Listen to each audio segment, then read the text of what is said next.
introduce you to somebody who I think is very frank, and he's going to show you some things in polls that I'm very excited for you to see. It should give you an awful lot of confidence. His name is John Cardillo. He's the president and CEO of Psyid. This is a company that specializes in actionable social media intelligence and analytics.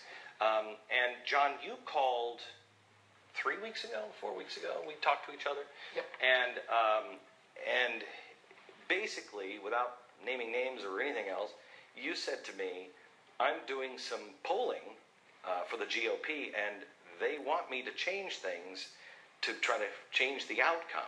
Correct? Am I getting that right? Yeah. There are certain things that if we skew what we do a certain way, the outcome will predict what they want. Predict what they want. Right. How did you do on Virginia yesterday? We were within a point. You were within of the outcome. Okay. Yeah. Is there any way on God's green earth that the Blaze has special magic powers that we figured out that this guy who took 5 points off the table was not a libertarian? He was a prop or a shill for Terry McAuliffe in the White House. No. This is something that your first-year investigator should be able to. Yeah. Opposition research guy should find in 5 minutes. Everybody on the GOP side should be fired for not bringing anybody in opposition research there should be fired today. The media today is saying that this proves that the Tea Party is dead. Would you show me some information here on how much of a lie that is? It's quite the contrary. Okay. I think if anything, it shows us that it's alive and well. Okay, before you show me the actual stats and everything, explain what the difference is between somebody who's like, okay, Mr. Beck, can you tell me what is the difference between that and what you do? All right, so that's a traditional poll. Yep. And that's somebody's calling you up. Yep. With canned questions that are designed to elicit a certain response from you to fit an agenda. And it's all in the way you phrase the question and everything else. And the sample you pick, et cetera, et cetera. What we do, you have to look at what social media analytics is just you're in a big party and you're listening to every click, chatting about things they care about or of interest to them they're engaged in a very frank, casual way. Much better research because you are a fly on the wall and you're just listening to what people are actually saying. From the heart. From the heart. Yep. Okay, and so the research you're going to show is the independent, right? Yes. There's the diehard people that could see, John McCain snuffing out old people with a pillow, and they'll be like, oh no, but he's GOP and he's great. And somebody that show Barack Obama robbing a bank and he's just trying to help people. Exactly, yeah. You're just going for, how much is that in the middle? We like to say that 4 to 7% decide, and Virginia bears that out, right? They said, I think I read 90%, 9 out of 10 Democrats voted for McAuliffe, and 8 out of 10 Republicans voted for Cuccinelli. Okay. So the middle decided that, and that's who we look at. Okay. So show me now what you have found in your research. First of all, let's look at the GOP. Or I guess we're starting here, third party. Go ahead, you just bring them up, Tiffany. Wait, yeah, okay, here you go, GOP. Okay, so basically, non-party affiliated voters see the current GOP, the Rhino, we call the Republican and name-only GOP, the John McCain's, the Mitch McConnells, 68% negatively. Okay, now how do you know? Because what the rhinos will say is, no, they don't like the fact that we're not getting along and we're not working together and that we're trying to shut down the government, these crazy Tea Party people. They use that same poll and say, no, that you're reading it wrong. If it would all be more like John McCain, we would be winning. We didn't poll anybody. We didn't ask anybody questions. We were, as you say, flies on the wall. We looked at about 1 million non-party affiliated voters from 7 different regions in the U.S. And we didn't design any type of monitoring to elicit a response. What gives you the feeling that these are people that are more with Ted Cruz than with John McCain? The content of their posts, their tweets, they very clearly indicate what they like and don't like. Okay, show me some more here. So, go ahead, next one. The Tea Party and third party. Okay, so this one is important to look at. Actually, third party should probably even be first. What that's saying is that 53% of these non-party affiliated voters like the concept of a third party. Now, when you look at Tea Party, it's not that 61% don't like the Tea Party. You have to kind of look at that as Yankee fans looking at the Yankees and critiquing their performance, telling them how they can win the World Series. So these are people that would really like to see the Tea Party succeed. They're critiquing the Tea Party's execution, which they think is poor. They feel there's no central command and control. The three biggest topics to them, the most important topics to them are no effective command and control, no effective fundraising mechanism, most importantly, no effective messaging mechanism. There's no central messaging and PR infrastructure in the Tea Party to beat back the mainstream media narrative. You don't know who the Tea Party. You could get somebody. Exactly. Somebody was who the press is saying today is a Tea Party guy, and he is a Tea Party guy. But his big thing in the campaign that he lost yesterday was birth certificate. I don't care about the damn birth certificate anymore. Exactly. We worry about the Constitution and the spending and everything else. That's right. And when he did, he gained a ton of ground in a very short time. Well, I'm talking about when in Virginia. In Virginia.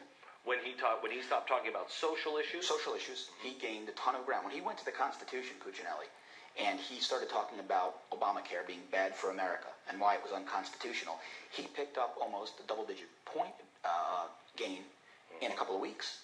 And he should have gone all the way, but I'm sure we'll get into any idea or any doubt in your mind that the GOP abandoned him and he could have won had they stuck with him? Well, I think they clearly did, and that proves in the dollar spent. Yeah. McAuliffe wound up at 15 million more. Yeah. And a ton more television, which is what wins your election. Okay. Next one. Ted Cruz. This is amazing because nowhere in the mainstream media are you seeing this. Yeah, you're not, and people love him. They just feel even the people that don't like him respect him. In that 34%, they say, hey, look, we oppose everything Ted Cruz supports, but we respect the guy's honesty. At least he lets you know who he is. And his supporters just simply love the guy. So what does that tell you? It tells me the country's moving right. It tells me that the John McCains, the Mitch McConnells, the compromised politicians are perceived as big government statists, that the voters really aren't distinguishing them. They're saying John McCain and Harry Reid is the same guy on a couple of different issues, but essentially their life's going to be the same under either one of those guys in leadership. People have woken up. They know. I think they have. They know. Yeah. So also on this, does this tell you anything at all about? Should it tell you anything about the GOP or tell the GOP we should be going in another direction? And does it tell you that the GOP could implode? I think that we are possibly. I talked to Dan Rather last night. He was sitting there on the set, and we were sitting here looking at that old TV camera. And I said, "So Dan, you've been around for a while. What do you think's coming?" And he said, "I think trouble's coming." And he said, "And I think also politically, there's a third party coming." And I said, "Well, I think more the Whig Party, where it just implodes and you turn around." And he didn't see that. Do you think that that's a possibility? I think if they stay on the course they're on, it's a real possibility because one of the single most predominant threads I see within the numbers for the GOP is defund the GOP. Hashtag defund the GOP. When your donors leave, you implode. If you can't afford to stay afloat, your business goes out of business. So tell me about that. When your people when the GOP saw defund, I mean, that's something that I said on the radio one day out of frustration. I said, just hashtag defund the GOP. It got traction. Yeah, it got real traction. Yeah. They don't like me too much. Yeah. Not gonna like me too much. Yeah. So they're in real serious trouble. Yeah, I think, and it's real serious trouble because those non-party affiliated voters tend to also be your grassroots people when they like you. They're your boots on the ground. Right. You need them. That's how you win. And if they stop donating, if they stop galvanizing other voters to get out to the polls for you, you're in real trouble. Okay. These are leaders of the GOP. Yeah, they are. And the reason that I picked these four is these are the four most spoken about when we look at the GOP as a whole. And so John Boehner is an interesting guy. He goes as the GOP goes. His numbers are always within plus or minus 5 of the party itself. The general sentiment, that's a negative, by the way, in the black. And the general sentiment with non-party affiliated voters on John Boehner is they just don't trust him. They hear what he says on a podium, and when he gets behind closed doors, especially with the president, who they think he's completely enamored with, that he's not going to stand his ground. I think that's exactly how I feel. John McCain?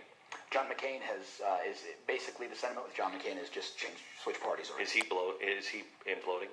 I think John McCain's not just imploded, he's lost a lot of respect from voters who forgave some of his positions because of his history. Yeah. Mitch McConnell? Mitch McConnell is perceived as the same guy as Harry Reid. I have heard that he might even lose, even if he wins the primary, that they believe he is so weak that he might lose to a Democrat because he's interchangeable. Yeah, I tend to agree with that. We're seeing, especially in Kentucky, Lindsey Graham, is he beatable? Lindsey Graham's beatable, but the interesting thing is Lindsey Graham his number was hanging around as negative McCain and McConnell, and Lindsey Graham got a bump when he pressed on blocking nominees because of Benghazi stalls. He's bad on everything else. He's bad on everything, but people are forgiving. They want leadership. There's a drought of leadership. They're begging for it. So when somebody already in the job says, hey, you know what, I'm going to give you a little of what you want, the voters gravitate to that. Is there anything else here? What's next? What's the next slide? Second Amendment.